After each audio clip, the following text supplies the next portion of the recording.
की सब्ज़ी आपने बहुत बार बनाई होगी, लेकिन एक बार आप मेरी तरह से बनाइए, देखिए कितनी स्वादिष्ट सब्ज़ी बनती है। तो हम बिना प्याज लहसुन की सब्ज़ी बनाएंगे, फिर भी इतनी स्वादिष्ट कैसे बनेगी, इसके लिए आपको वीडियो में बने रहना है। तो रेसिपी पसंद आए तो लाइक शेयर कर देना, चैनल को सब्सक्राइब कर लेना, घंटी के बटन को ज़रूर दबा देना। हेलो फ्रेंड्स, मैं हूँ किरण और स्वागत है आपका कुक विद किरण में। तो चलते हैं, हम सोयाबीन की सब्ज़ी बनाते हैं। तो इसके लिए हमें ले लेना है सोयाबीन को हमने अच्छे से धुल लिया है। अब ये हमें सब्ज़ी बनाने से 5 मिनट लगभग पहले धुल के और इसमें गर्म पानी डाल देना है। 5 मिनट में गर्म पानी भीगने देना है हमें। इसी तरह से अब हम इसे साइड से रख देंगे और अपनी ग्रेवी की तैयारी कर लेते हैं। तो इसके लिए हमें एक भगोना ले लेना है और इसमें ये मेरे पास 4 टमाटर हैं, हम इन्हीं से ग्रेवी बनाएंगे। तो ये चारों टमाटर हम इसी में डाल देंगे और गैस जला लेंगे। गैस पर रख देंगे अपने टमाटर और इन्हें उबलने देंगे। इन्हें हमें 2 से 3 मिनट तक उबालना है, इससे ज़्यादा नहीं उबालना, ये 2 से 3 मिनट में उबल जाएंगे। तो जब हमारे 2 से 3 मिनट हो गए हैं तो देखते हैं खोल कर। तो देखिए इस तरह से टमाटर हमारे उबल गए हैं और इनका छिलका बिल्कुल अलग अलग दिखने लगा है। तो ये हमारे चारों टमाटर उबल गए हैं, इन्हें ठंडा होने के लिए हमने रख दिया है। और ये काट ली है हमने शिमला मिर्च और ये 2 कटी हुई हरी मिर्च है मेरे पास, इसे भी हम सब्जी में ऐड करेंगे। तो ये आलू हमने काट लिए हैं, इन्हें पानी में डाल दिया है क्योंकि ये काले पड़ जाएंगे, तो इन्हें पानी में हमने डाल दिया। इधर हमारा सोयाबीन भी भीग गया है, काफ़ी फूल गया है, तो इसे भी हम साइड से रख देंगे। अब हम टमाटर अपने छील लेंगे। तो इस तरह से देखिए छीलिएगा तो सारा छिलका अलग हो जाएगा। देखिए कितना इजी है। तो अब हमारे सारे टमाटर छिल गए हैं, तो अब हम इन्हें साइड से रख देंगे। चलते हैं अपनी गैस की तरफ, गैस को जला लेंगे और कढ़ाई को चढ़ा देंगे। अब कढ़ाई में लगाएंगे ऑयल, जो भी ऑयल आपको पसंद हो वो लगा लीजिए। मैं सरसों के ऑयल में सब्ज़ी ज़्यादा पसंद करती हूँ, तो मैंने सरसों का ऑयल लगा लिया है और इसे गरम करेंगे। जब तक हमारा ऑयल गरम होगा तब तक हम सोयाबीन के बड़े जो हमारे हैं तो इन्हें निचोड़ लेंगे। इस तरह से पानी इसका निकाल देंगे, सारा दबा दबा के हमें हाथों से निकाल देना है। इसी तरह से सारे हम निकाल देंगे।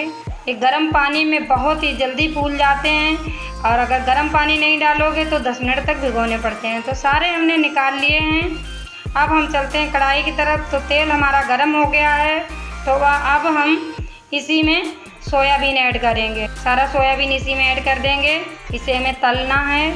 इस तरह से मैंने कम ही ऑयल डाला है क्योंकि ये इतने ऑयल में ही तल जाएंगे, इसमें ये भी तल जाएंगे इतने ऑयल में हमारे, और हम आलू भी इसी में तलेंगे तो आलू भी तल जाएंगे। ये जितना भी तेल हम डालेंगे उतना छोड़ देते हैं तेल, बाद में जब तल जाएंगे पूरी तरह से तब तेल छोड़ देंगे। अभी तेल इसमें कम लग रहा है, लेकिन जब हमारे ये भुन जाएंगे तब तेल अलग निकल जाएगा। तो देखिए इस तरह से हमें अलट पलट कर सेंक लेने हैं इन्हें। तो इसी तरह से हम चलाते रहेंगे। जब हमारा इनका कलर चेंज हो जाएगा धीरे धीरे, इन्हें भूनने में हमें कम से कम 2 से 3 मिनट लग जाएंगे और ये हाई फ्लेम पर ही करना है। तो देखिए ये हमारे 2 मिनट में बिल्कुल भुन गए हैं। तो इस तरह से हमें भून लेने हैं, इस तरह का कलर कर लेना है। देखिए ये कलर बिल्कुल चेंज हो गया है और हल्के गोल्डन कलर के हो गए हैं और ये बिल्कुल हल्के भी हो जाते हैं भुनने के बाद में, क्योंकि इनका पानी तो बिल्कुल जल ही जाता है। अब हम इन्हें निकाल लेंगे।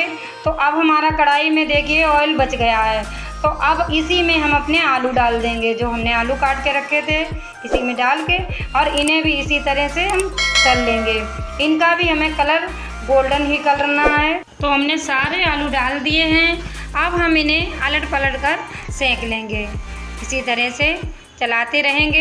गैस की फ्लेम को हमें हाई रखना है इस समय पर, क्योंकि आलू जब हम भूनेंगे तो गैस की फ्लेम अगर हाई नहीं होगी, स्लो होगी या मीडियम होगी, तो ये आलू हमारा तेल जो जितना पड़ा है वो सारा सोख लेंगे। इसलिए हमें गैस की फ्लेम को हाई ही रखना है।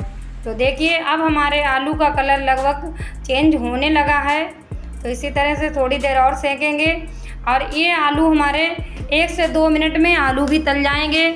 जितनी देर हमारे सोयाबीन भुनने में लगी थी उतनी ही देर हमें ये आलू तलने में लगेगी। तो देखिए अब हमारे आलू का कितना कलर चेंज हो गया है और इसमें भुने हुए आलू की खुशबू आने लगी है।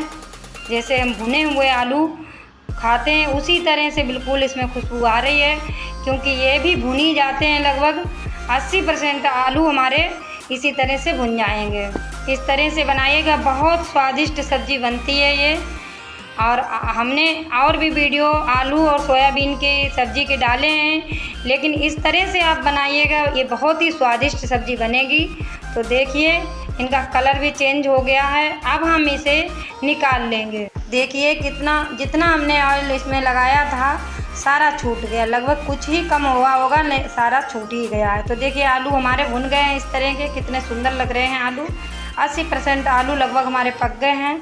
तो अब हम इन्हें साइड से रख देंगे और कढ़ाई को चढ़ा रहने देंगे। इसी कढ़ाई में हम सब्ज़ी बनानी है, तो हम गैस को ऑन कर लेंगे और इसी कढ़ाई में हमें ऑयल और लगा लेना है। तो देखिए 1 बड़ा चम्मच हम ऑयल लगा लेंगे ग्रेवी के लिए। तो ऑयल को हल्का सा गर्म करेंगे। इसी समय पर हमें आधा चम्मच जीरा डाल देना है। जीरे को हल्का सा भूनेंगे, तभी हमें 2 कटी हुई हरी मिर्च डाल देनी है इसमें। अब इसे भी हल्का सा भूनेंगे, मिला लेंगे इसी तरह से।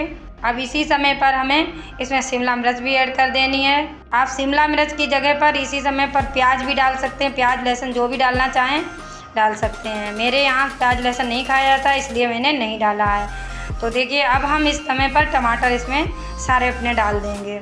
तो ये सब्ज़ी में हम टमाटर साबुत ही डाल रहे हैं। इन्हें सिर्फ हमने उबाला है, इन्हें ना तो कद्दूकस किया है ना ही पीसा है। फिर भी इनकी ग्रेवी में बिल्कुल पता नहीं चलेगा कि ये पिसे हुए पड़े हैं या फिर आपने कद्दूकस किए हैं, बिल्कुल नहीं पता चलेगा। आप एक बार बना कर के इस तरह से देखिएगा। तो देखिए हमें कच्चर से ही इस तरह से इन्हें मैश कर देना है। देखिए, और ये नमक जब पड़ेगा तो बिल्कुल गल जाएंगे, इनमें बिल्कुल पता नहीं लगेगा कि टमाटर कैसे हमने डाले हैं। तो अब इसी समय पर हम इसमें 4 चम्मच के करीब डालेंगे बेसन। ये बहुत ही ज़रूरी है बेसन डालना। अगर बेसन हम नहीं डालेंगे तो फिर हमारी ग्रेवी गाढ़ी नहीं बनेगी। और ये मत समझिए कि सब्ज़ी में हमने बेसन कच्चा डाला है तो इसमें महक आएगी, इसमें बिल्कुल महक नहीं आएगी, क्योंकि बेसन हमारा कच्चा ज़रूर पड़ा है, लेकिन ये सब्ज़ी का जब मसाला भुन रहा है इसी समय पर हमारा बेसन भी भुन जाएगा। तो बेसन को इसी तरह से डालना है और इसी समय पर डालना है। तो अब हम जब बेसन डालेंगे तो इसे चलाते ही रहेंगे, क्योंकि जब बेसन पड़ता है तो इसे चिपकने का ज़्यादा डर रहता है, क्योंकि इसमें कढ़ाई में चिपकेगा, क्योंकि जितना भी तेल हमारा होता है बेसन सोख लेता है। तो अब हम इसमें मसाले ऐड करेंगे। 1 चम्मच हल्दी पाउडर, आधा चम्मच लाल मिर्च पाउडर, आधा चम्मच धनिया पाउडर, आधा चम्मच काश्मीरी लाल मिर्च इसमें डाल देंगे। अब हम मिला लेंगे इसे अच्छे से, और जब हमारा मसाला भुन जाएगा तो ये तेल छोड़ने लगेगा। तो देखिए अब थोड़ा थोड़ा हमारा मसाला भुन रहा है। तो अब इसी समय पर हम इसमें 1 चम्मच भर के नमक डाल देंगे। आप स्वाद के अनुसार डालिएगा, जितनी भी आपके पास सब्जी हो उसी हिसाब से। तो देखिए मसाला हमारा भुन गया है तो इसने तेल छोड़ दिया है। देखिए इस तरह से इस साइड से। अब इसकी यही पहचान होती है मसाला भुनने की, जब मसाला भुन जाएगा तो तेल निकलने लगेगा बाहर। तो देखिए इस तरह से तेल इसमें छोड़ने लगा है। तो लगभग हमारा मसाला तैयार हो गया है, और इसमें बिल्कुल टमाटर भी नहीं दिख रहे हैं जो हमने साबुत टमाटर डाले थे। देखिए पता चल रहा है इसमें साबुत मसाले गए हैं या फिर हमने पीस के डाले, बिल्कुल नहीं पता चल रहा है। तो अब हम इसी समय पर इसमें सोयाबीन के बड़े ऐड कर देंगे।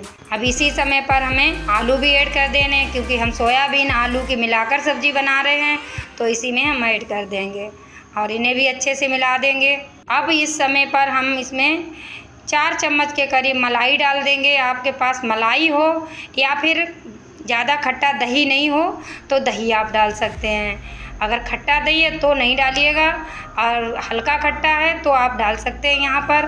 और ज़्यादा सही तो यहाँ पर रहेगी जो रोज़ हम लोग दूध में मलाई निकालते हैं, वही मलाई इस जगह पर डाल दीजिएगा। फिर देखिए स्वाद कितना अच्छा होता है इसका, बहुत ही स्वाद अच्छा हो जाता है। ये 2 से 4 चम्मच जब मलाई पड़ जाती है इससे स्वाद बहुत ही अच्छा आ जाता है। तो इस तरह से अब हम मिला लेंगे। अब इसे खुले खुले ही भूनेंगे। देखिए कलर हमारी सब्ज़ी का कितना चेंज हो गया है। तो देखिए अब हमारी सब्ज़ी लगभग भुन गई है। तो अब हम इसमें ग्रेवी के लिए पानी लगाएंगे।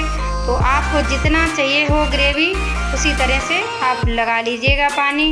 तो हमें चावल के साथ सर्व करना है तो हम इसे थोड़ा पतला ही लगाएंगे, और वैसे भी इसमें बेसन ऐड है थोड़ा ज़्यादा ही पानी लगाना, क्योंकि ये थोड़ा ठंडा जब होगी तो ग्रेवी बहुत गाढ़ी हो जाती है। तो हमें चावल के साथ सर्व करना है तो हम इसमें ज़्यादा पानी लगाएंगे। तो इस तरह से देखिए मैंने इतना पानी लगा लिया है इसमें।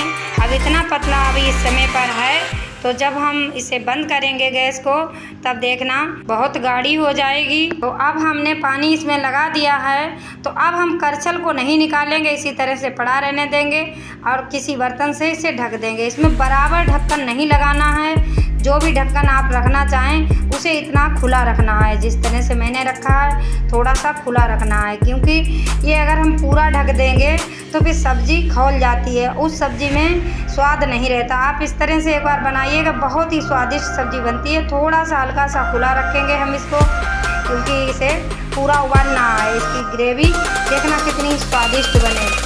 तो बस अब हमें 5 मिनट पकाना है। 5 मिनट बाद हम खोल के देखते हैं। तो देखिए हमारी सब्ज़ी इस तरह से बनी है। देखिए कितनी स्वादिष्ट इसमें खुशबू आ रही है, और इसकी ग्रेवी देखिए कितनी गाढ़ी हो गई, कितनी पतली थी और गाढ़ी। अब हम इसमें गरम मसाला ऐड करेंगे, तो 1 चम्मच हमने गरम मसाला डाल दिया, इसमें मिला लेंगे। तो अब हमारी सब्ज़ी बन गई है, तो अब हम इसे सर्व कर लेंगे। देखिए सब्ज़ी हमारी कितनी हमने पतली रखी थी, फिर भी इतनी गाढ़ी हो गई। अभी रखे रखे और हो जाएगी। तो अब हम धनिया से इसे गार्निश कर देंगे। देखिए कितनी गाढ़ी सब्ज़ी हो गई है। ये रखने के बाद और जम जाएगी, क्योंकि अभी तो ये गर्म है, ये ठंडा होने के बाद जम जाती है। तो इसे थोड़ा पतला ही रखना है, जब आप उतारें वैसे तो थोड़ा पतला ही रखें। ये रखने के बाद गाढ़ी हो जाएगी। तो देखिए कितनी खुशबू उसमें स्वादिष्ट आ रही है। कोई कहेगा कि ये बिना प्याज लहसुन की सब्ज़ी बनी है, देखिए कितनी स्वादिष्ट सब्ज़ी बनी है और क्या खुशबू इसमें है। एक बार इस तरह से बना करके आप ज़रूर देखना। अगर रेसिपी पसंद आए तो लाइक शेयर कर देना, चैनल को सब्सक्राइब कर लेना, घंटी के बटन को ज़रूर दबा देना। मिलते हैं किसी दूसरी रेसिपी के साथ में, तब तक के लिए जय हिंद, जय भारत, नमस्कार, बाय बाय।